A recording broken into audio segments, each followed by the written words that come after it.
Hello everyone, welcome to my channel. I hope everyone is having a wonderful day. Before starting the video, please go ahead and hit the subscribe button and give this video a like up, just to make things clear. I do like Triple H, and I do consider him one of the best of all time. Today he is a fantastic and ruthless businessman who will surely take WWE to new heights when and if Vince McMahon ever steps down. However, we all know he used his ego and backstage politics to climb through the ranks rather quickly and then put things favorably in his direction going forward. Some of the times it wasn't a bad decision, but others he just let his ego control things, and that brings me to these top 10 pay-per-view matches Triple H should have lost.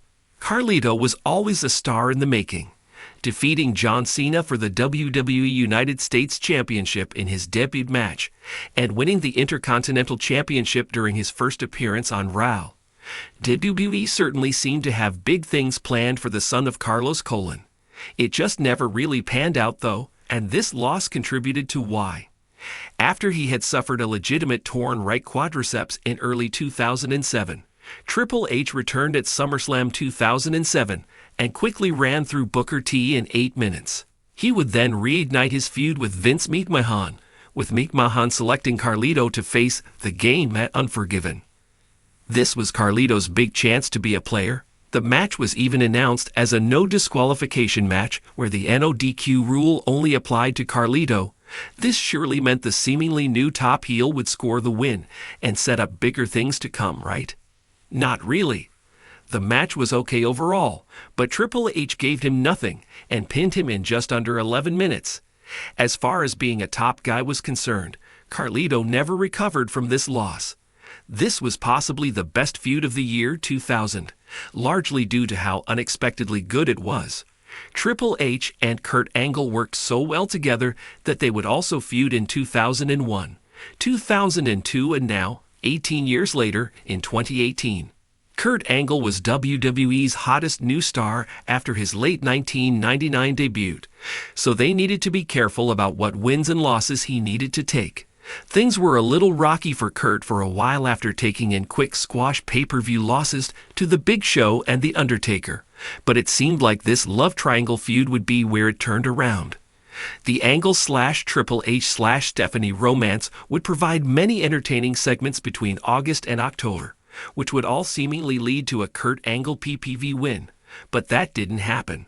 Allegedly, the plan was for Stephanie to turn on Triple H at Unforgiven 2000 and help Kurt score the win, but plans changed for whatever reason, and instead she would cost Kurt the big one, giving him a fourth big loss to a top star on a PPV within the past few months.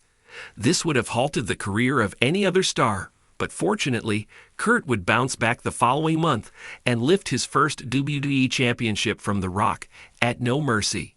Umaga was one of WWE's hottest rising stars of 2007.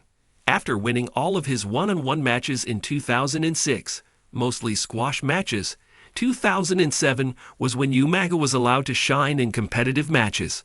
His status on the card had been up and down all year, from feuding with John Cena for the WWE Championship to the Battle of the Billionaires to Santino Marella. After Carlito was almost squashed by Triple H, Vince McMahon next selected Umaga to battle The Game. He fared off better than Carlito in at least one match, but his losses were even bigger, mainly because Umaga and Triple H would collide on 3 pay-per-views in a row, and Umaga wouldn't take in a single victory. Their first match was a joke. Although a WWE Championship match, Triple H pinned Umaga in less than 7 minutes at No Mercy. Next, in what should have been the Umaga victory, Triple H pinned him in a very exciting street fight at Cyber Sunday. Finally, in a 4-on-5 Survivor Series elimination match, the 4 members of Team Triple H easily beat the 5 members of Team Umaga. WWE officials saw everything in Jeff Hardy during the Hardy Boys run during their 2002 split and 2006 to 2008 reunion. The WWE Championship was surely in his future, and it was just not exactly yet. This entry comes in as 2 for 1. Following a suspension in early 2008, this was Jeff Hardy's chance of finally climbing back up the ladder.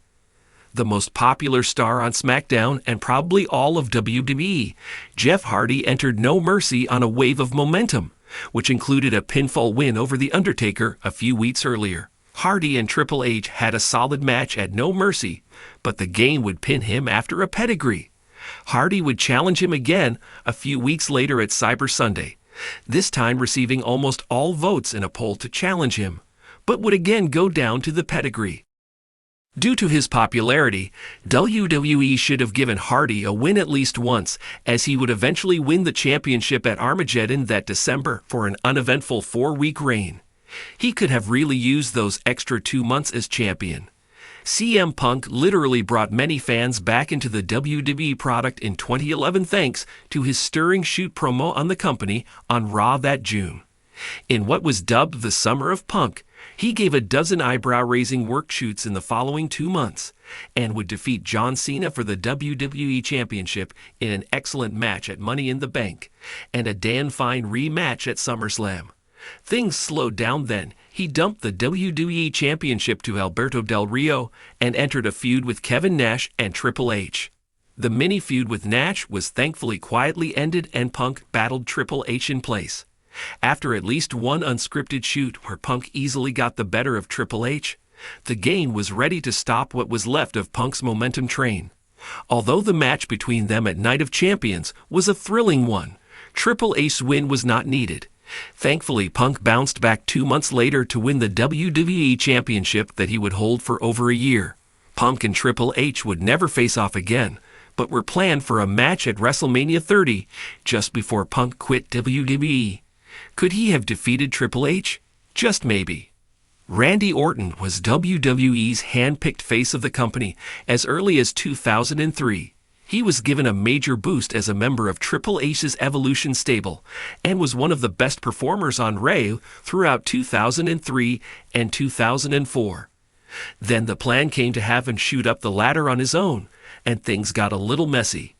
Orton captured the world title at SummerSlam 2004, much earlier than planned.